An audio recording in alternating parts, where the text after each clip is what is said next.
Good morning and welcome to another episode of Books for Breakfast. My name is Radmila Radovanović, and on behalf of the Common Ground team, I'd like to thank everyone who's been following us in the past weeks. As you know, we were devastated when the Leipzig Book Fair was cancelled, but we plow on in the digital sphere, and I'd just like to thank everyone who's been on board so far and who's followed this project. As part of our Leipzig Book Fair program, we invited my co-speaker, Jeton Neziraj here, who, to speak about his work. So I'll just say a few words about Jeton. Jeton is the director, he's a playwright and the director of Centra Multimedia. He was also the artistic director of the National Theatre of Kosovo. Jeton has written over 20 plays that have been staged, and his works have been translated and published in more than 15 languages. As a playwright, Jeton has worked with theaters and companies including La Mama in New York, Volkstheater Vienna, Piccolo Teatro di Milano, Vidi Theater in Lausanne, National Theatre of Kosovo, City Garage Theatre in Los Angeles, National Theatre of Montenegro, Turkish National Theatre, etc., etc. His plays have won numerous prizes and have been performed in theatre festivals throughout Europe. According to The Guardian, the plays of Jeton Neziraj are raucous, irreverent, and absurdist. They invoke Ibsen, Molière, and Kafka. So this is a great presentation, actually. It's amazing to have Guardian say something. The best so far of me. Exactly. Jeton, before we move on to your work as a playwright, I'd just like to ask you about the Centra Multimedia. I've heard about this cultural center. I know there's a theater involved. I know there's this, you are a host to a famous literary festival in Kosovo called Polip. So could you just tell us a few words about the NGO work that you've been involved with? The organization was created in 2002 with huge ambitions. Back then, just after the war, we wanted to do everything, films, theater, television, whatever. But, we, at that time, we were doing mostly children's theater and here and there some other activities until maybe 2011 when the Centra got profilized in two main directions, literature and theater. So in terms of literature, we do have Polip Festival, International Literature Festival Polip, which is one of the main activities, but then we also publish books and we have writer in residence program that we organize jointly with Traduki. We do have also other literature events here and there. And second, also, I would say the main important part of the work of Centra is theater work. I mean, because of course, my background in theater. So in there, we produce 1 or 2 plays a year, and then we tour those plays locally, regionally, and internationally as much as possible. But those last 3-4 years, this has been quite, I would say, okay success of the work of Centra. So usually we premiere the play in Pristina, and then we go to, I don't know, Tirana, Skopje, Belgrade. So those are the regional centers that we tour, and then we go out in Europe. The play in question that was supposed to be part of the Leipzig Book Fair program and deals with an interesting phenomenon in the Balkans. It's called Sworn Virgins, and it's basically about women who have sworn to live like men, and in exchange sort of gain some powers that they wouldn't have had as women.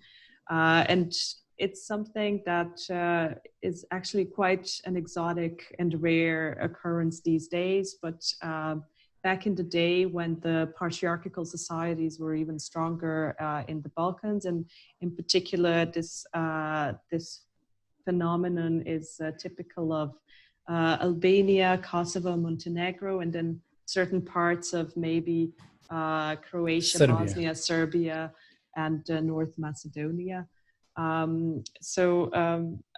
Just wanted to ask you about this play. How did it come into being? You mentioned to me earlier that it was a commissioned piece. So I'm just wondering if you could tell us a couple of words about that. Well, I mean, I had this idea before. I don't know. I think it was actually a theater director from Belgrade, Stevan Bodroža, with whom I worked at the National Theater of Montenegro before. And I think with him, we had an idea of doing something like that for the theater in Vienna. This didn't happen. So the idea of writing a play about those sworn virgins, or burrnesha, as they are called in Albanian, I had it, and it remained there until couple of 2 or 3 years ago, I don't remember now, when this Swiss company Forever Productions wanted to do a second play with me. We already did another one called Kosovo for Dummies. So we were discussing what is the next, production we want to do together. Then I remember I offered this not story, but the idea of sworn virgins, and so some of the team members had no clue of this cultural and social phenomena. Albana, who was part of this group, and she has Albanian origin, of course she knew.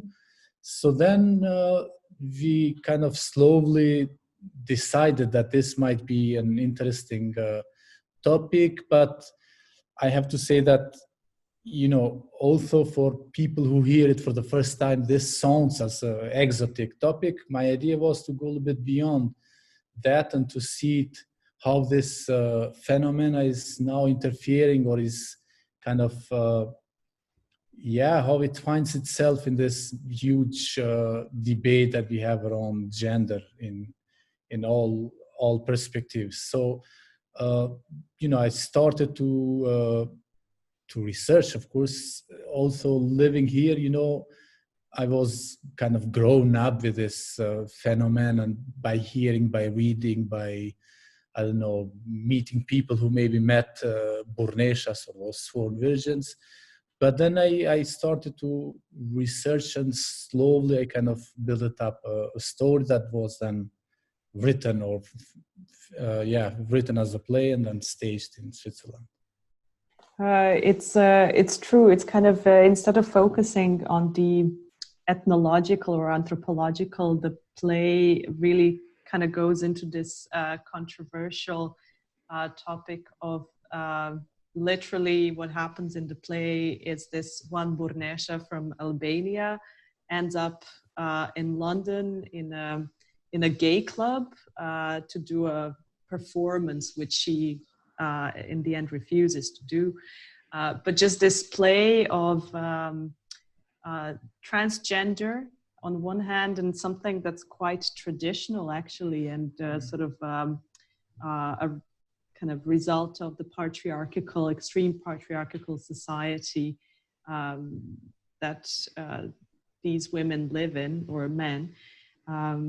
How did you find that? Was it playful? Was it interesting for you to explore this topic? Well, it was interesting, of course. It's not that I have any experience in that, or that I had any experience. So I had to, of course, research, and it was some sort of exploration, not exploratory, but exploration process for me as well. I mean, it's not that I had a plan, but just the idea that I confront those two worlds, so to say, as you called, or as they call it, the one of primitive burrneshas, and the one of the modern world of travestite and all those gender categories. But I think what is extraordinary about those Albanian sworn virgins or burrneshas is that they do function in a frame of this very complex set of rules that we call it kanun, or the code of Lek Dugagjini, the man who kind of created this code, which is a body of customary law by which the northern clans of Albania were ruled from, I don't know, back maybe 14th or 15th century until the beginning of 20th century, or even interestingly later. Also like not relating to any religion, simply covering all three religions that were present in the area. Yeah, definitely. And so for many burneshas, I mean, for them to dress up like men, it was and it is some sort of emancipatory act. I mean, they connect this, it is also connected, this idea to of becoming burrnesha, to the idea of freedom. So, I mean, this, I was quoting this Dave King that was calling it as gender migration, some sort of comparing it to the geographical migration. And I think this is the main difference that was, when I was writing the play, was noticing that something that looks like, I mean, for us, let's say, or for somebody else looks as an oppression act, might be a pure freedom act for the other one. So when looking at something else, that is different from what we know, we need to use different lenses, different perspectives. And then this other thing might look like very normal. And this, I would say, the main perspective in which also this, the phenomenon of burrnesha as a social and cultural phenomena was mostly perceived. You also said before, it was mostly seen as a kind of exotic thing. And in that sense, I think it was even exploited very much by everybody. When it became visible, you had suddenly all those, not only medias, but lots of researchers, academics. And then, the intimacy that was, in a way, granted by the act of becoming burrnesha was visible to the world.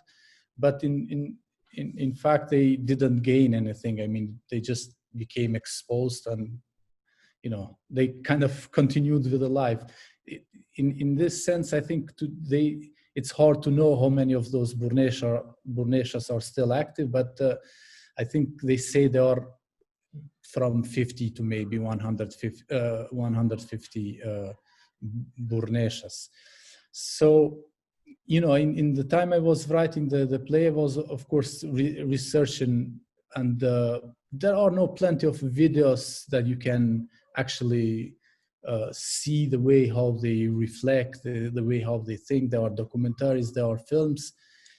Ideally, it would have been good to also meet, but I didn't get the chance to go there and meet any real burrnesha. But I think I compensated that aspect by the research I was doing. And of course, you see the change that one, so to say, modern burrnesha is now experiencing, comparing to what you read in the other researches that were done 20 or 50 or 60 years ago, let's say by Antonia Young, who did this main who wrote this main book that I kind of used as a main resource or research material. So, I mean, it is interesting that, of course, when you hear burrnesha speaking, those modern concept of transgender, transsex, and all those new terms are completely unknown to them. And I think the set of rules they function are completely different. I mean, in normal conditions, they do this oath, or this so-called solemn promise.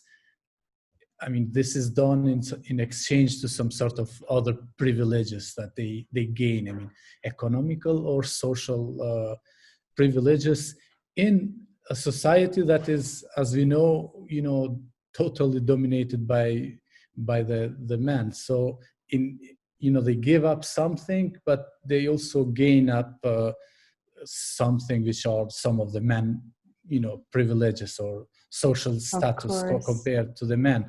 I mean, they call it social compensation. And so that's, I think, very fascinating to see. And for me, it was also fascinating to see how all those materials can be transformed into a play. Absolutely. And as you said, it's a specific codex of behaviors, customs, completely different from what the transgender world in the West has. But I think I have a feeling, especially also having seen your play 55 Shades of Gay, that you sometimes use these topics just as vehicles to maybe pose bigger questions of differences between the Western world and the East, or in particular the Balkans. Did you get this impression that you were actually using this topic of sworn virgins to explore these differences, as you say, sort of like sometimes the West doesn't have the ability to change the lens. It's sort of like observes everything from one perspective, and in order to understand certain phenomena, you simply need this multi-perspectivity. Well, yes. I mean, living in Kosovo, this was a topic that, you know, we were confronted in a daily life as well. I mean, after 99, as you know, first Kosovo was administrated by United Nations and then by European Union. So this, so to say, division was visible, and in that time, or not now, but a couple of years ago, we were like living in some parallel society. I mean, the world of internationals, they had their own restaurants and they disco bars, disco clubs, and so on and so on.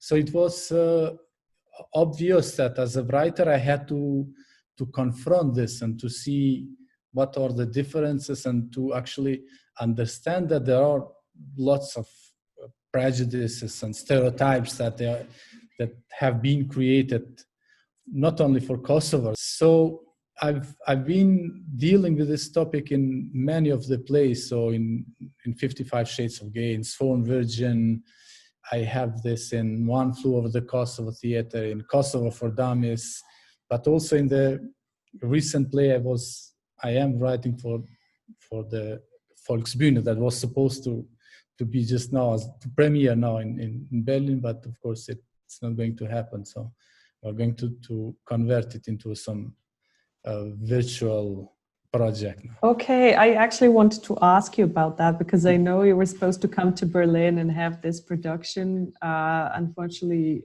the Corona crisis stopped us all from doing live events. But could you tell us a bit about what do we expect then in cooperation with Volksbühne? Well, you will expect, I don't know, something, because now they will do some sort of online festival. So technically we'll produce something here and record and send it to there, which is nothing comparing to what we plan to bring. So basically it was a co-production in frame of a festival called Post-West. And we wanted to do a play called The Return of Karl May. So we have this Kara Benemsi, the main character of Karl May, and his novel Durch das Land der Skyptaren, through the lands of Skyptaren. So the Kara Benemsi has been returned from the other world, but he comes back in Kosovo. So now he's on a way to Germany, where he belongs. So the play deals with exactly the same topic, the perspective of the West and the East, and how the East was some sort of demonized by the West. And but unfortunately this project has been cancelled. So normally we plan to start rehearsing in March, 15th of March, and have the premiere just now in 3 days in Volksbühne. The new situation changed everything, and now we are going to do something, but only virtually, which is nothing. And this is one of the interesting differences between us and them, so to say, because we do plan things. We tend to plan things, but we plan them now, this month or next month, maximum or 3 months. But in at least September, October, we are much more flexible and we can adapt. While in there, I mean, they started to look 1 month, 2 months of this pandemic created a huge chaos, not only in Volksbühne, but I think in the whole German theater's structure. So for them, it was impossible to even kind of find a free spot next year. And this was quite shocking for me and for us. And this is not the only cancelled project that we have with Germany. Yeah, it's very unfortunate for all performing arts or festivals, but I mean, especially for theater, because we simply can't predict what will happen. And I'd say that in addition to that, there's even been this, theaters in Germany are having a problem, but then say the Albanian National Theatre was recently demolished in the midst of this pandemic when people couldn't really react properly. And it's just really sad to see that theatre is really suffering and will definitely need more support in the future. No, I mean, this is they are using it. They are using the pandemic to gain power and to kind of do the things that normally they wouldn't do it. I mean, the act of destruction, the National Theatre, happened at 4 midnight, so in a weekend and in the times where people were not allowed to go outside. It is more or less the same case as it happened with the Savamala thing that happened in 2016. It's Belgrade. Mm-hmm. Yeah, exactly. So in there it was destroyed, but it was destroyed by some kind of hooligans who at night just went there and destroyed and burned the neighborhood. Of course, the government, the power was behind, but at least the act, the criminal act itself happened by some kind of unknown people. Well, in here, it was clear that the destruction of the theater was done by the government at night in times of pandemic, and I think those are symptoms of some sort of upcoming dictatorship that we are seeing not only in Albania but in Serbia and in Hungary, obviously. Maybe 55 Shades of Dictatorship is the next exactly topic. And this is, I think, very dangerous. So, but having in mind the Albanian context where the artistic community is quite divided and it's not organized, and then, the intellectual elites are also not that strong, then a politician like Edi Rama, who is itself and supposedly an artist, if he is doing this, then, it's hard to predict what we can expect. So let's see. But I think we are in a position to worry, definitely. In position to worry, for sure. Well, that's what we can do for now. I'd say especially if some of these governments are supported by Europe as well, which is just the way it is, I guess. But to go back to theatre work, I wanted to ask you, during this pandemic, quarantine, how did you feel during this period? I mean, did you have some creative flows going? Could you read? Could you create? What are you working on at the moment, for example?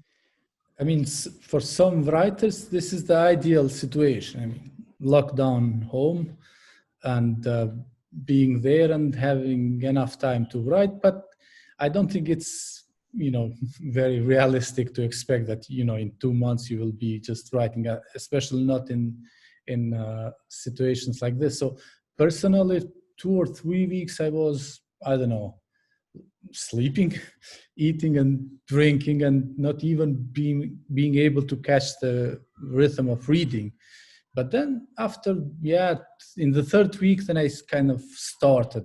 But I started by forcing myself. Okay, now it's enough. 2 weeks, this is not going to go. And, when doctors and all the institutions started to predict that this might go up to May, and I thought, oh, that's beautiful. I can finish my play and start the other one, and I can read, the list of the books. But not really. I mean, I started to write something. I was reading a little bit more, but not really. It was not very easy to connect, especially by, being here and being aware that you cannot really go. And even if you can, then you cannot, I don't know, meet somebody or spend some time. So it was not very easy. Well, hopefully this conversation perked up your routine a little bit. I think our time is up, so I'll just say a big thank you to you, Jeton, and good luck with everything that's coming up. We'll keep an eye out for the Volksbühne digital event, because after all, if we don't have enough, if we don't have the choice of going into the theater, we might as well enjoy something at home. Thank you. No, I don't know. I'm expecting that Germans are probably better in these technological online things than us. In April, we started to live stream or productions, so past productions. Not only us at Cendra Multimedia, but kind of a network of Kosovo theaters. So first week or first 2 weeks, it was huge attention of visitors and people who wanted to see them. And now the number is reduced, 50, 20 So I think let's see how this digital thing will do the work, but I don't, trust it somehow. I don't believe it can replace the real theater. Of course, it can never replace the real thing, but probably towards the end of the year, as the weather goes back to bad, we might see more spectators. Let's hope. Yeah. Thank you so much again. Sure. Thank you as well. It was a great pleasure to talk to you.